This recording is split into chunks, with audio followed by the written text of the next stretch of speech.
آغاز میں آپ کو بتائیں کہ لاہور میں دکانیں اب رات 9 بجے بند نہیں ہوں گی۔ وزیر اعلیٰ پنجاب پرویز الہی نے نون لیگ کی حکومت کا حکم معطل کر دیا ہے۔ اوقات کار کی پابندی کے خاتمے کا تاجروں کا مطالبہ مان لیا گیا ہے۔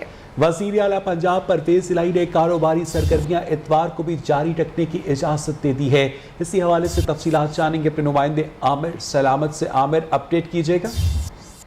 جی بالکل، اویس توانائی بحران پر قابو پانے کے حوالے سے پنجاب میں بھی پابندیاں لگائی گئی تھی۔ اوقات کار ڈیسائیڈ کیے گئے تھے کاروباروں کی، اس کی جو تاجر برادری ہے اس کا خاصا رد عمل آیا تھا، جس پر وزیر اعلیٰ پنجاب چودھری پرویز الہی نے یہ بڑا فیصلہ کیا ہے کہ رات کو 9 بجے دکانیں بند کرنے کا جو حکم نامہ ہے اس کو معطل کر دیا ہے۔ تاجر برادری کی جانب سے یہ درخواست کی گئی تھی وزیر اعلیٰ پنجاب کو کہ ان کو مشکلات کا سامنا کرنا پڑا ہے، کیونکہ دکانیں، شاپنگ مالز، بیکریوں سمیت جو دیگر پر پابندی تھی، جو تمام کاروباروں پر اس کو ہٹاتے ہوئے فوری طور پر جو انڈسٹری ڈپارٹمنٹ کو احکامات جاری کیے گئے، فوری طور پر اس کا ختم کرنے کا نوٹیفکیشن جاری کیا ہے، جس کے بعد تاجروں میں بھی خوشی کی لہر دوڑ اٹھی ہے۔ جی بہت بہت شکریہ عامر سلامت، اپڈیٹ کر رہے تھے۔ رہنما پی ٹی آئی شہباز گل کو بغاوت پر اکسانے کے کیس میں 2 روزہ جسمانی ریمانڈ پر پولیس کے حوالے کر دیا گیا ہے۔ شہباز گل نے میڈیا سے گفتگو میں کہا کہ ادارے ان کی جان ہیں، کسی کو اکسانے کی کوشش نہیں کی، بیان میں کچھ ایسا نہیں جس پر انہیں شرمندگی ہو۔ شہباز گل کے کیس کی تحقیقات کے لیے آئی جی اسلام آباد کی ہدایت پر 4 رکنی خصوصی تفتیشی ٹیم تشکیل دے دی گئی ہے۔ ایس ایس پی انویسٹیگیشن کی سربراہی میں 4 رکنی ایس آئی ٹی کیس کی تفتیش کرے گی۔ ٹیم میں S D P O Kohsar, S H O Kohsar اور تفتیشی افسر شامل ہوں گے۔ Team D I G operations کو تفتیش کے متعلق رپورٹ کرے گی۔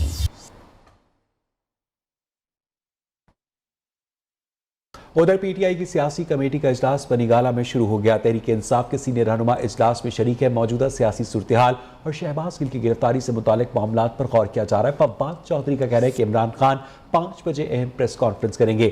اسی حوالے سے مزید جانیں گے اپنے نمائندے شیراز احمد شیرازی سے۔ شیراز، بتائیے گا کیا ایجنڈا ہے اس اجلاس کا؟ دیکھیے، چیئرمین پاکستان تحریک انصاف عمران خان کی سربراہی میں سیاسی کمیٹی کا اجلاس جو ہے وہ جاری ہے۔ اور اجلاس میں عمران خان کو شہباز گل کے خلاف کیس اور عدالتی کارروائی سے جو ہے اب تک آگاہ کیا جا چکا ہے۔ شہباز گل کے بیان سے متعلق پی ٹی آئی کے موقع پر جو ہے مشاورت بھی جاری ہے۔ اس کے ساتھ عمران خان رہنماؤں کو گائیڈ لائنز بھی جو ہے وہ فراہم کر رہے ہیں۔ ملک کو بتا چلوں کہ اس اجلاس میں جو ہے موجودہ صورتحال پر بھی بات چیت کی جا رہی ہے، اور ساتھ ہی ساتھ جو شہباز گل کی گرفتاری کے بعد جو صورتحال پیدا ہو چکی ہے اس حوالے سے بھی تفصیلی بات جو ہے وہ ہو رہی ہے۔ اور ساتھ ہی ساتھ جو پاکستان تحریک انصاف کا لاہور میں جلسہ ہونے جا رہا ہے تو اس کا بھی جو ختمی پلان ہے وہ تیار کیا جائے گا۔ جی بہت شکریہ آپ کا اپڈیٹ کرنے کے لیے۔ شہباز گل نے درست بات نہیں کی تو کیس بنا کر ان سے پوچھ لیتے۔ جھوٹا بیانیہ بنا کر پی ٹی آئی اور فوج کے درمیان خلیج پیدا کرنے کی کوشش ناکام ہوگی۔ رہنما P T I Asad Umar کا کہنا ہے کہ جب تحقیقات ہوں گی تو سب کچھ کھل کر سامنے آ جائے گا۔ نواز شریف، مریم نواز، خواجہ آصف اور مولانا فضل الرحمان کے بیانات اٹھا کر دیکھیں، انہوں نے فوج کے بارے میں کیا کچھ نہیں کہا ہوا۔ وفاقی وزیر شری رحمان کا کہنا ہے کہ پی ٹی آئی نے اپنی حکومت میں مخالفین کی چادر اور 4 دیواری کی عزت نہیں کی۔ جھوٹے کیسز بنا کر ہر مخالف آواز کو کچلنے کی کوشش کی گئی۔ عمران خان اور ان کے نمائندے وہی کاٹ رہے ہیں جو انہوں نے بویا تھا۔ شری رحمان نے مزید کہا کہ اپنی سیاست بچانے کے لیے قومی سلامتی کے ادارے پر تنقید قابل مذمت ہے۔ کوئی ادارہ متنازع نہیں بلکہ عمران خان اور ان کا بیانیہ متنازع ہے۔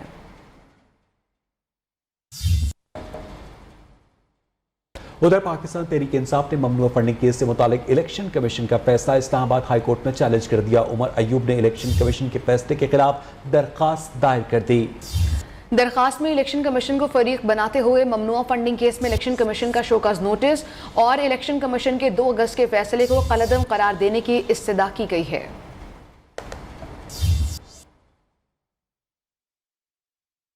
سیکیورٹی فورسز اور قانون نافذ کرنے والوں کی بروقت کارروائیاں تخریب کاری کے منصوبے کو ناکام بنا دیا ہے۔ C T D Karachi Hub River Road سے دہشت گرد کو گرفتار کر کے تیار بم برآمد کر لیا گیا۔ اسلام آباد میں 2 موٹر سائیکلوں میں تصادم کے بعد ایک موٹر سائیکل دھماکے سے پھٹ گئی اور 3 افراد زخمی ہو گئے تھے۔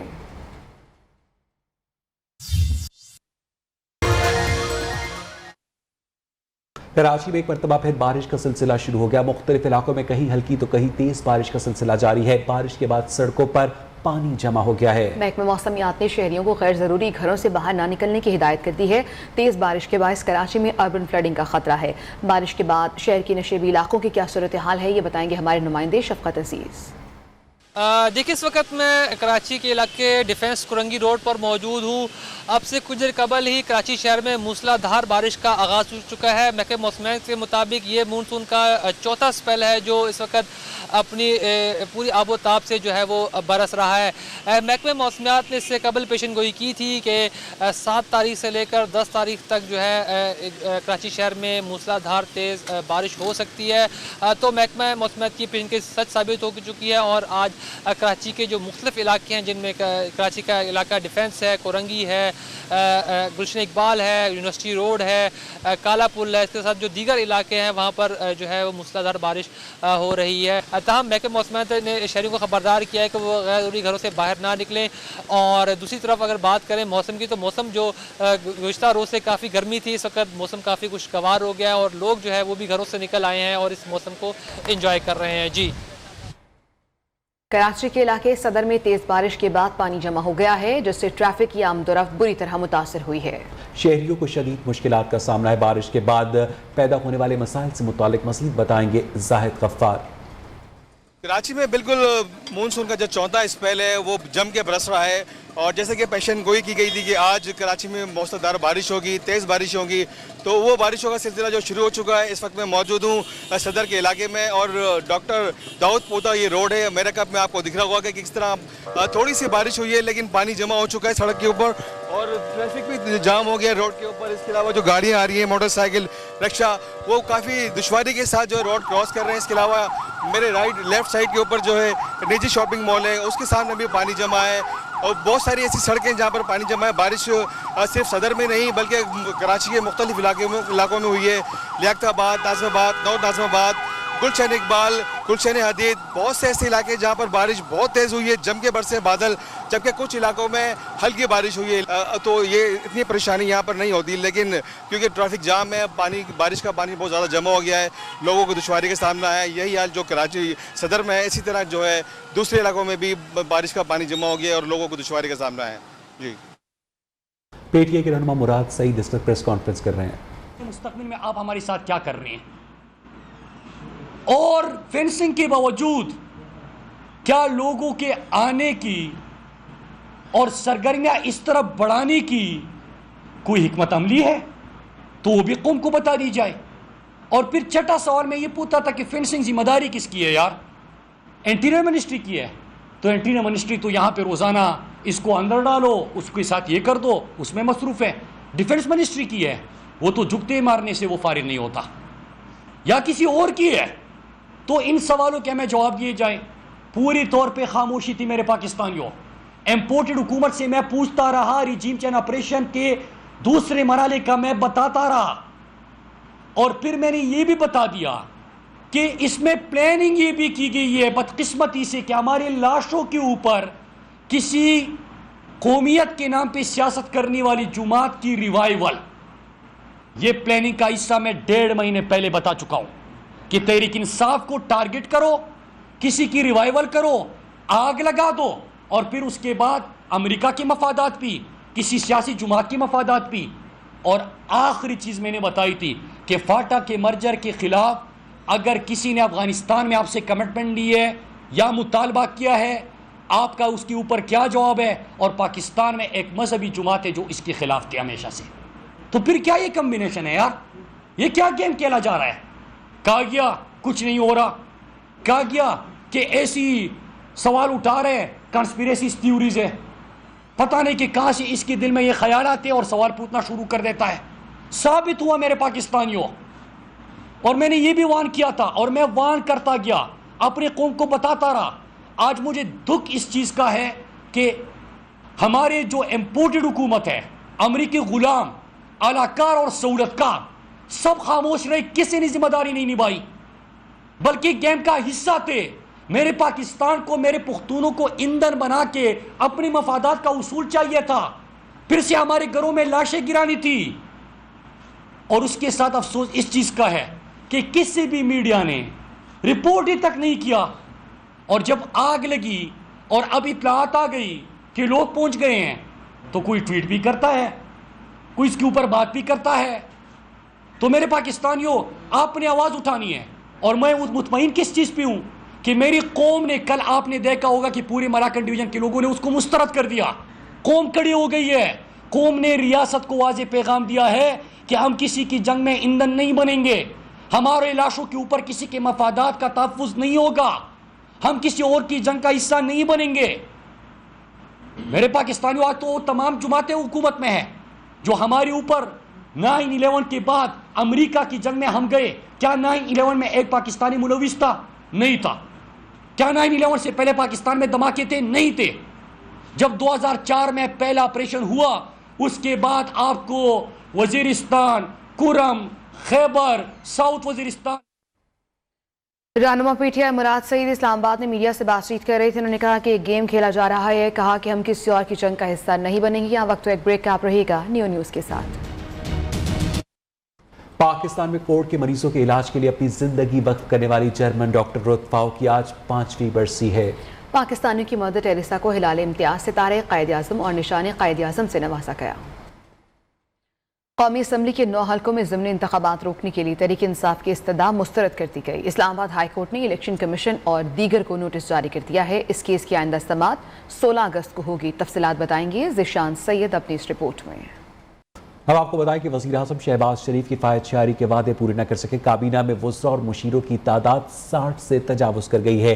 کئی مشیر بغیر کسی محکمے کے کام کر رہے ہیں. رپورٹ کریں گے اسلام آباد سے ریاض تھیم.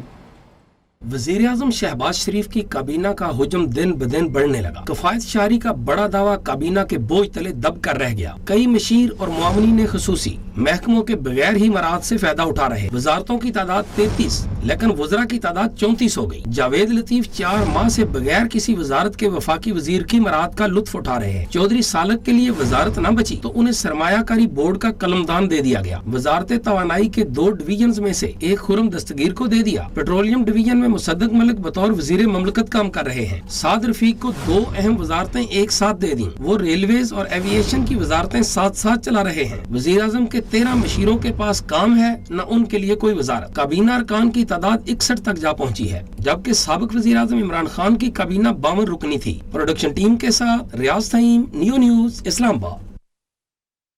اسپیکر قومی اسمبلی راجہ پرویز اشرف اس وقت نیوز کانفرنس کر رہے ہیں. آپ کو براہ راست یہ چلتے ہیں. ہمارے قائدین تھے پاکستان کی جو قیادت تھی، ان کی تصاویروں کو ایک بڑی ترتیب کے ساتھ جو ہے وہ سجایا گیا ہے تاکہ آج ہم ان کو یاد بھی کریں اور ان کے کارنامے بھی یاد کریں اور اللہ تعالیٰ کا شکر ادا کریں کہ جس نے ہمیں اتنا خوبصورت، اتنا اچھا ملک عطا کیا ہے جو آج جس کو ہم اگر دیکھ رہے ہیں تو یہ ہمارے پاس امانت ہے ہماری آئندہ آنے والی نسلوں کی، جس کے لیے ہم سب نے مل کر سیاست سے بالا تر ہو کر، میں سمجھتا ہوں ہر مکتبہ ہائے فکر جو ہے ہم سب نے سر جوڑنے ہیں. ہر ادارے نے آپس میں ایک دوسرے کا ہاتھ پکڑنا ہے تاکہ پاکستان کو ہم ہر قسم کی مشکلات سے نکال کر اس منزل کی طرف لے کے جائیں جس کا خواب حضرت قائد اعظم محمد علی جناح اور ہمارے اکابرین نے دیکھا تھا. آج آپ نے دیکھا کہ ہم نے جس تصویری نمائش کا افتتاح کیا ہے وہ پاکستان کی تقریباً ایک مکمل پارلیمان کی تاریخ. جس بلڈنگ میں آپ موجود ہیں، جس دن شہید ذوالفقار علی بھٹو اس کا سنگ بنیاد رکھ رہے تھے، وہ تصویر بھی میں نے آج دیکھی اور وہ یہاں پر موجود ہے. جس دن یہ بلڈنگ کا افتتاح ہو رہا تھا، جناب محمد خان جنیجو فرما رہے تھے، اس دن کی تصویر بھی یہاں پر موجود ہے. جس دن شہید محترمہ بے نظیر بھٹو نے یہاں پر آ کر خطاب فرمایا اور دوسرے وزرائے اعظم نے، اس میں میاں محمد نواز شریف صاحب اور دوسرے وزرائے اعظم تھی، وہ تمام تصاویر بھی جو ہیں وہ ہمارے پاس یہاں موجود ہیں اور آپ اس کو دیکھے آپ نے، اور آپ نے یہ ضرور دیکھا ہوگا کہ جتنے لیڈر آف دی ہاؤس تھے ان کی تصاویریں، پھر جتنے لیڈر آف دی اپوزیشن رہے تاریخ میں جو ہمیں مل سکی، ان کی تصاویر یہاں پر محفوظ کر لی گئی ہیں جو کہ اب انشاءاللہ تعالی ہماری لائبریری کا حصہ ہوں گی اور ہم اپنی آئندہ آنے والی نسلوں کو یہ تاریخ جو ہے وہ ایک ترتیب کے ساتھ، تواتر کے ساتھ دکھا سکیں گے